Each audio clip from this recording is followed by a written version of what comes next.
Unity key to stability in Sarawak. No more free vaccines after May 15. Tanjong Manis development project to be expanded. Those are the headlines for tonight. I'm Cheryl Shamnato and this is TVS Nightline.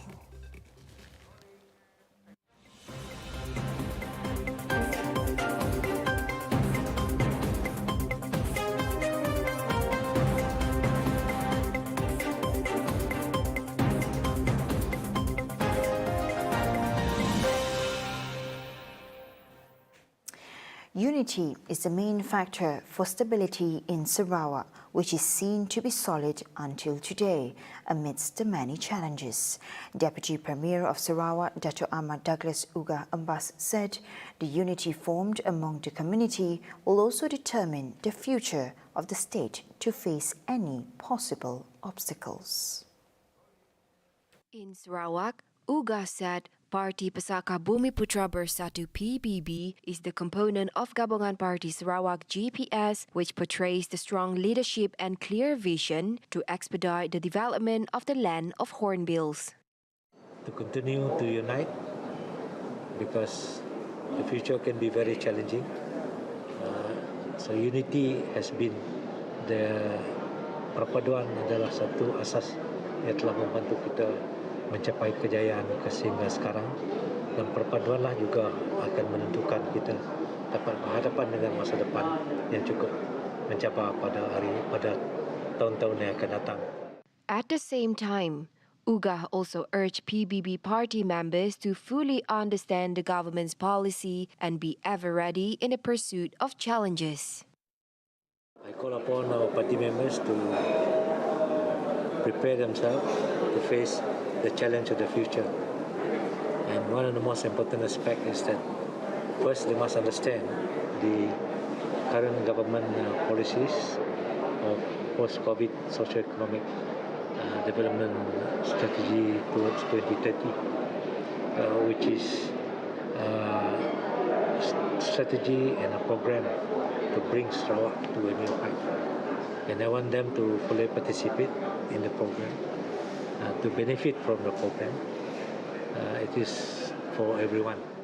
He said this after officiating the triennial delegates meeting TDM of Parti Pesaka Bumiputra Bersatu PBB Balai Ringin in Serian. In addition, the mutual understanding of the government's efforts, including PCDS 2030, will assist party members in playing a role in the state to achieve a developed state by 2030.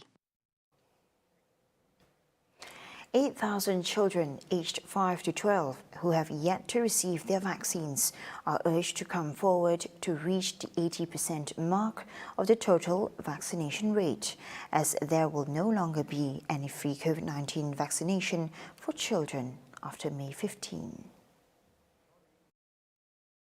Deputy Premier Dato' Sri Dr. Sim Kui Hian said, referring to the vaccination records for adults, Sarawak could achieve a better figure in terms of vaccination for children. As such, he strongly urges more parents to bring along their children and utilize the free immunization while the service is still available. At present, a total of 286,000 children have received their first doses and 46,000 their second doses.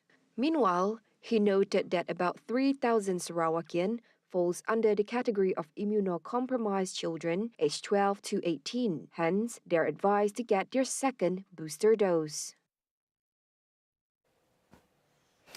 Minister of Tourism, Arts and Culture, BATANG SADONG Member of Parliament, Dato' Sri Nancy Shukri, has expressed her commitment to implement all development efforts in areas under her constituency.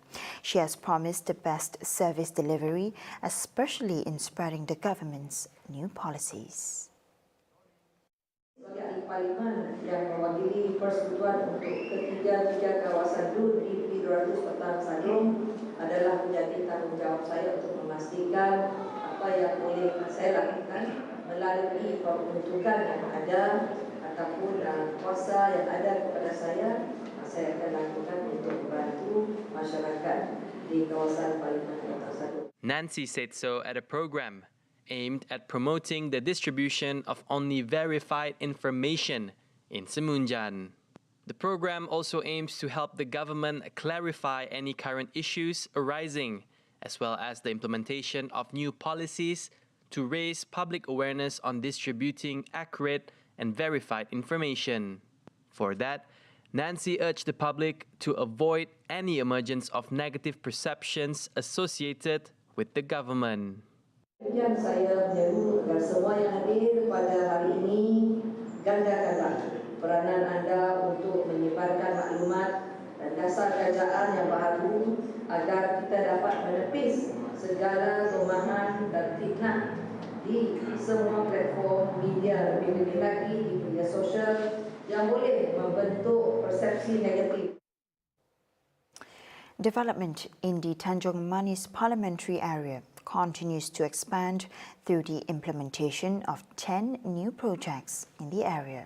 Tanjong Manis Member of Parliament Yusuf Abdul Wahab said the 2 million ringgit project will benefit the people in the area. Dan baru-baru ini saya telah mendapat kelulusan daripada pejabat Perdana Menteri sebanyak 10 projek bernilai 2 juta telah diluluskan dan telah pun disalurkan senarai projek tersebut kepada pejabat pembangunan negeri Sarawak untuk dilaksanakan. He said, in the last year, the federal government has allocated approximately 2 million ringgit to implement various development projects under the People-Friendly Project PMR. Therefore, he expressed his satisfaction as all projects in the area are at 50% completion and are running according to schedule. Pada tahun 2022, saya belum menerima kelulusan lagi untuk dana ataupun PMR untuk tahun 2022. Saya menunggu dan kalau ada lagi mungkin dalam lingkungan 2 juta begitu, mungkin saya akan laksanakan lagi projek pembangunan untuk tahun 2022. Saya menunggu kelulusan dana tersebut sampai kepada saya dan kita akan cari lagi projek-projek kecil yang kita boleh bantu untuk masyarakat di rumah panjang dan juga masyarakat di kampung untuk dilaksanakan pada tahun ini.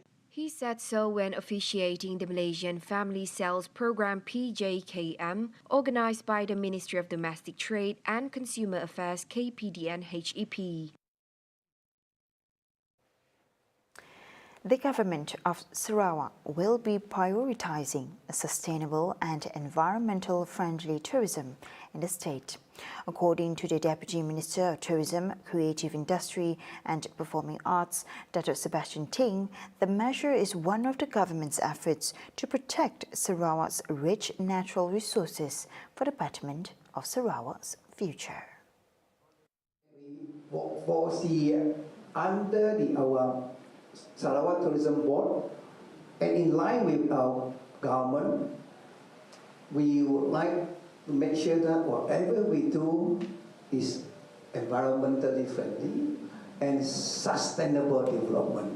And now we are looking into responsible tourism as well. Sebastian also added that the government will be focusing on the production of hydrogen energy.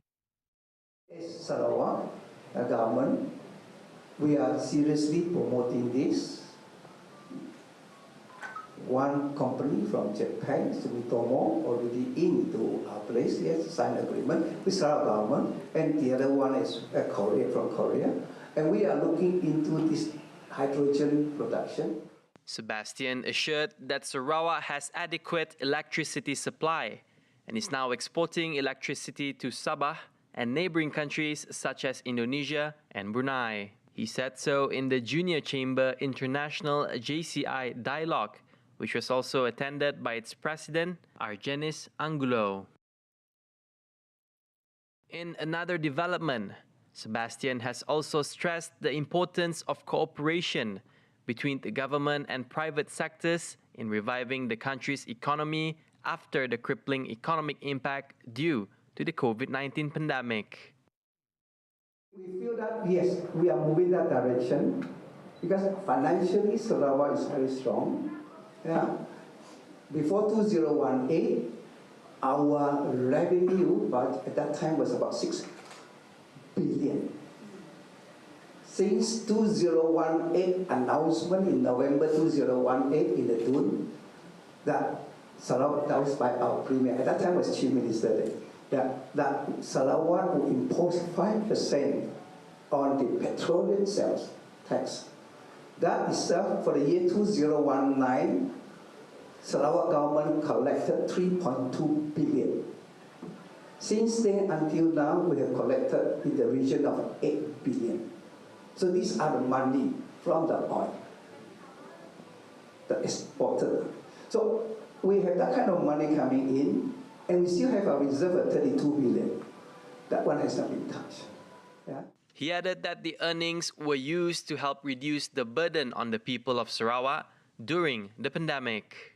Among them is the Sarawak Kusayang Special Assistance, or BKSS, which totaled at 5.8 billion ringgit. Quoting the vision of the Premier of Sarawak, Datuk Patinggi Tan Sri Abang Johari Tun Openg, he said the government strives to make Sarawak a high-income state with data and innovation-driven community by 2030. In other matters, a fire has broke out at a house at Lorong Satu for the fourth time this week, with the first incident on April 14. Fire and Rescue Department spokesperson said bomba personnel rushed to the scene upon receiving a distress call at 12:17 p.m. on Saturday. Fortunately, the fire only raised the lower ground and was successfully extinguished by the firefighters within 5 minutes. Earlier, Bomba spokesperson said the first incident happened around 1 a.m. on Thursday morning, April 14, while the second incident happened in the afternoon of the same day, all of which were successfully extinguished by firefighters. Following that, a team of firefighters from Padungan Fire Station and Batu Lintang Fire Station were deployed to the scene. Meanwhile, no casualties were reported, and the causes of the fire are still under investigation.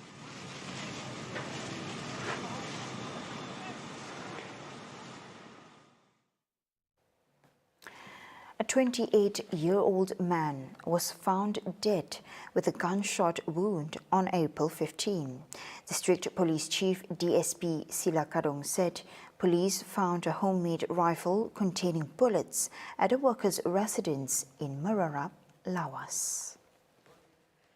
The body of the victim was found inside a bedroom in the house by his co-worker around 9 a.m. Further investigation found no criminal elements involved. The body has been handed over to Lawas Hospital for post-mortem. The case has been classified as sudden death pending post-mortem.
Welcome back to the Nightline.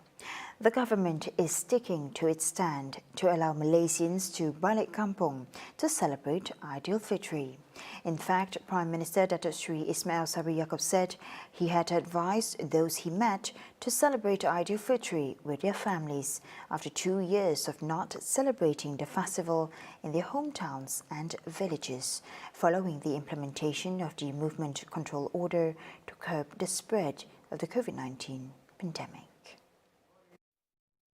Ada orang kata betul ke tak betul boleh balik kampung. Dan saya pun merancang untuk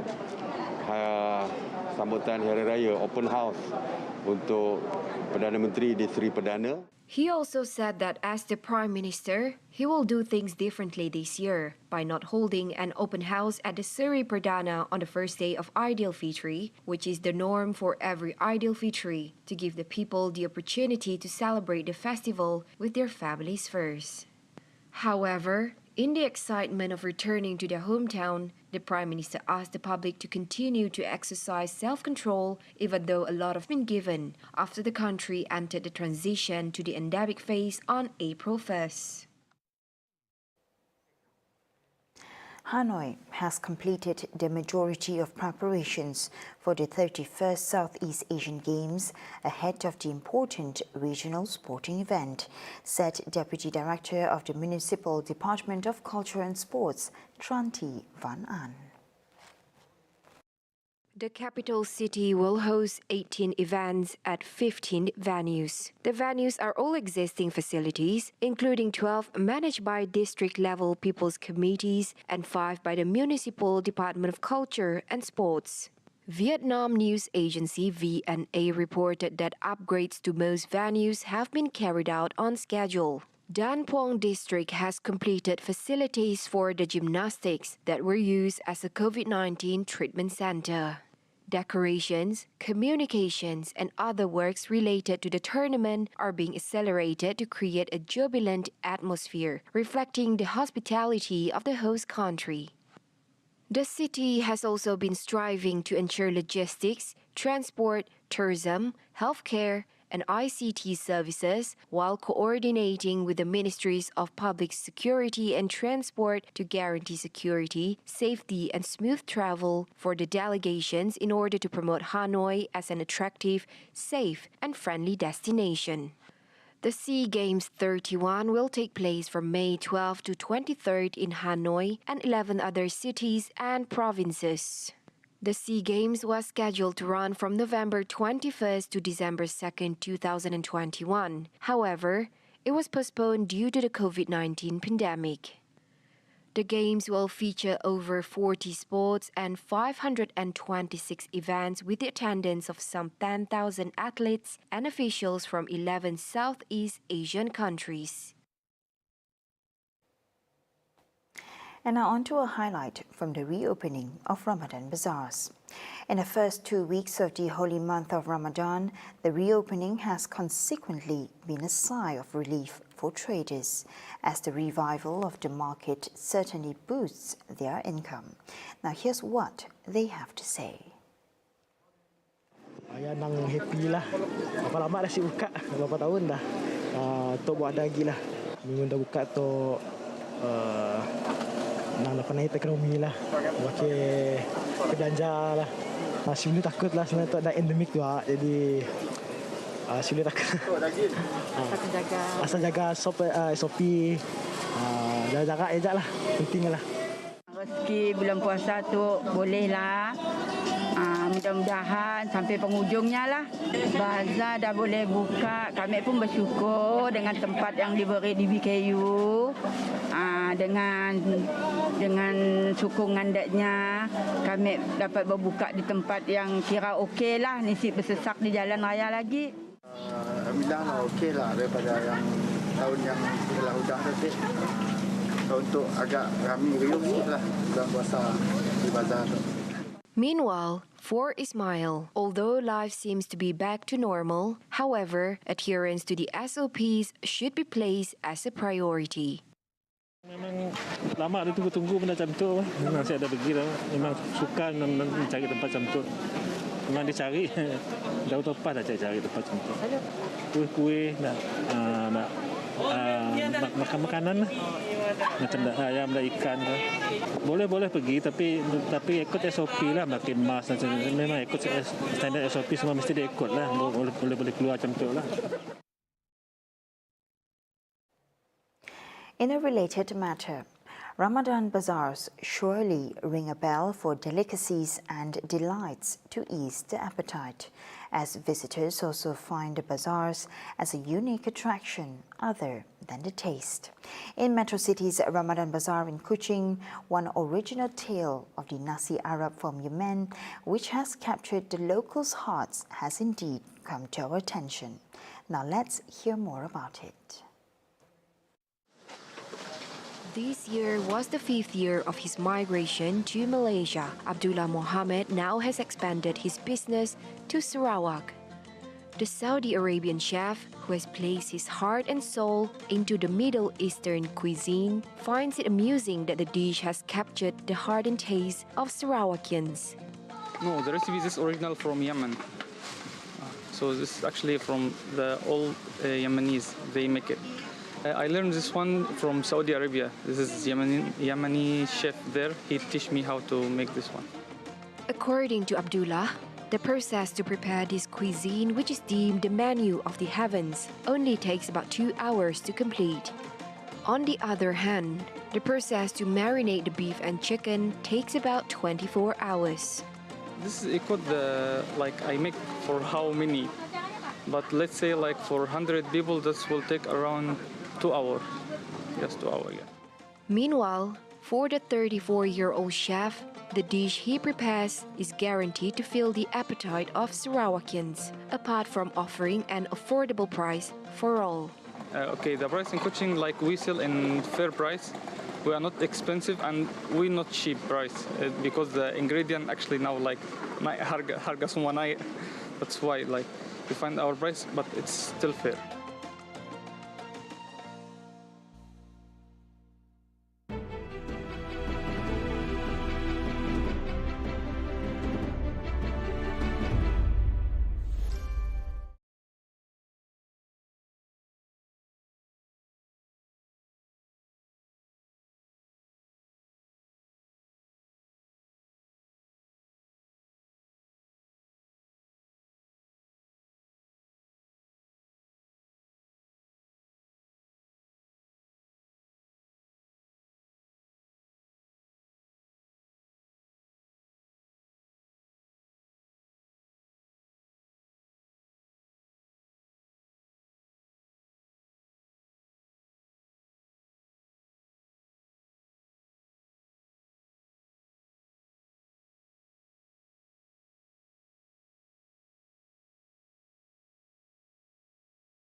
Thank you for staying with me. And now on to our world affairs. China has successfully completed the Shenzhou 13 manned space mission after the return capsule of the spacecraft landed safely at a designated site in North China's Inner Mongolia Autonomous Region on Saturday. The return capsule, carrying astronauts Tsai Tzu-kang, Wang Yaping and Yu Guangfu, touched down the Dongfeng landing site in Inner Mongolia earlier in the day. The ground search and rescue team reported to the Beijing Monitoring and Control Center that the astronauts are all safe and sound after the landing. The Shenzhou 13 was China's 8th manned spacecraft and also the country's longest space mission to date, which was launched from the Jiuquan Satellite Launch Center in northwest China on October 16, 2021. The crew lived and worked on China's space station Tiangong for 183 days, the longest stay in space by Chinese astronauts.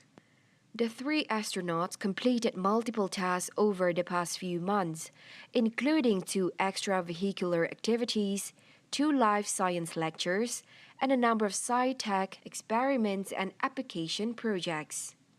The Chinese astronauts also used manual teleoperation equipment for the first time to steer a cargo craft to dock with the space station in executing the Shenzhou 13 mission. French President Emmanuel Macron praised the teams involved in the reconstruction of Notre Dame as he visited the cathedral 3 years after the devastating fire. Speaking to the media during the visit, Macron described the times we are living as difficult, but referred to the reconstruction of the cathedral as a testimony of hope.